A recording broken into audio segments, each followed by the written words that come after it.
The big C word, corruption. We hear that word in a lot of places. In football, in politics. Hell, even digital files can be corrupt, or whatever that means. Not a tech person. The arms trade, being an industry driven by capitalism and profit, is therefore no exception to the rule.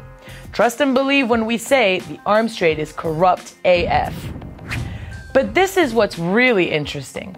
There seems to be a lack of political and institutional will to investigate and prosecute cases of corruption. Welcome back to 7 Myths That Sustain the Global Arms Trade. In this 7-part video series, we'll explore how our defense systems need rethinking and invite you to join our community of modern-day peacemakers.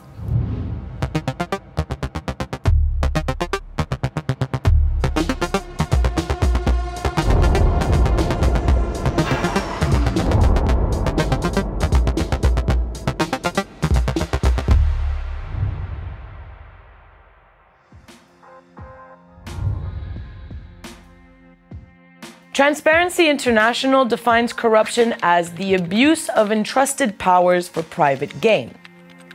It erodes trust, weakens democracy, hampers economic development, and further exacerbates inequality, poverty, social division, and the environmental crisis. Corruption makes existing problems worse. It happens when someone in a position of power uses that power for personal gain, rather than to fulfill their role and do their job. According to the Stockholm International Peace Research Institute, also known as SIPRI, corruption in the arms trade makes up about 40% of all corruption in global transactions. Transparency International's Government Defense Integrity Index shows that 86% of global arms exports between 2016 to 2020 came from countries at a moderate to very high risk of corruption in their defense sectors. And guess who was the top exporter during those years? The US. They accounted for 37% of all exports in those 4 years.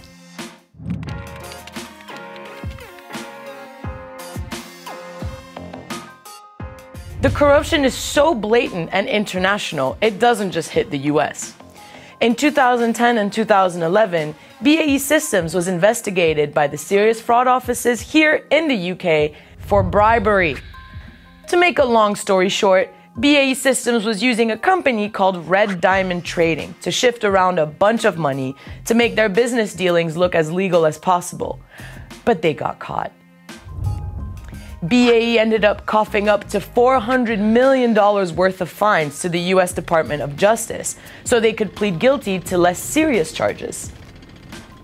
And on top of that, in a separate settlement with the US Department of State, BAE also had to pay $79 million in fines for making over 1,000 payments to unauthorized brokers. Money and power are a dangerous combination, especially when they are accessible to people at the highest level of government and business. We can't assume that because we live in the UK and have a Western democratic government like the US, that we are excused from the grabby, grubby, slimy hands of corruption. Nay, nay. How are people able to get away with corruption time and time again? Because shady motives and shady deals are covered up by a veil of secrecy. Documents marked as classified and related to the national security concern are moved to the top of the pile. Having access to this information is a way to gain power, especially for those who already have a security clearance. And if anything goes wrong, decision makers like politicians feel safe knowing that there is an entire system of secret keepers making sure transparency isn't that easily handed over to the general public, making their accountability smaller and smaller. Another thing to mention are the actual laws in place. The Agreement of Government Procurement was created for the purpose of ensuring government spending happens freely and fairly. But it has a major loophole.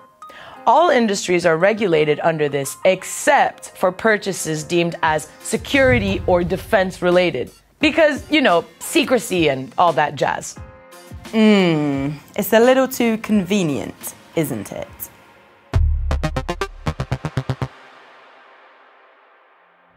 As we said before, corruption is not a victimless crime.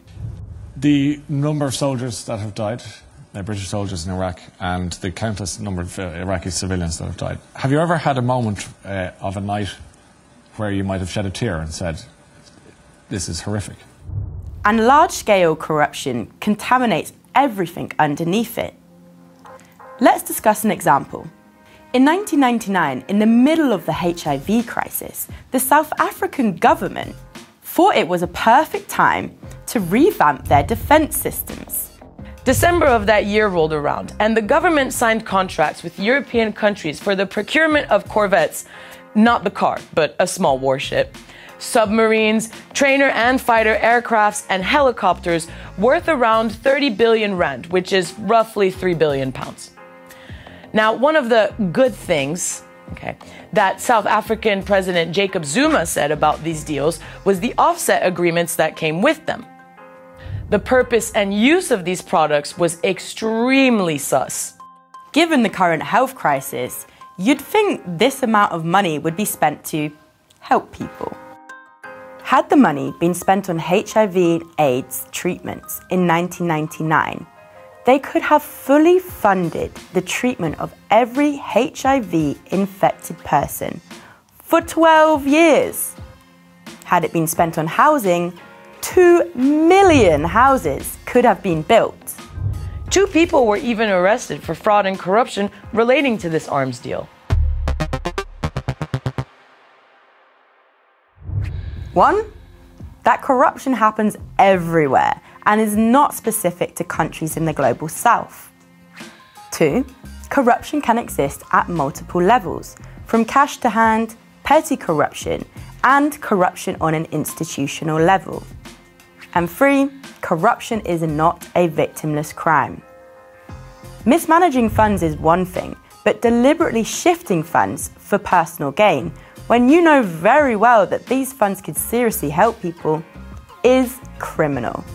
We'll learn all about this and more in our next video, which will explore the myth that national security requires blanket secrecy. And when it comes to educational institutions, well, if university administrations know that they are contributing research and money to companies that manufacture weapons, then why do they keep these partnerships? Be sure to turn on your reminders. See you in the next video, and remember, we ain't dead yet.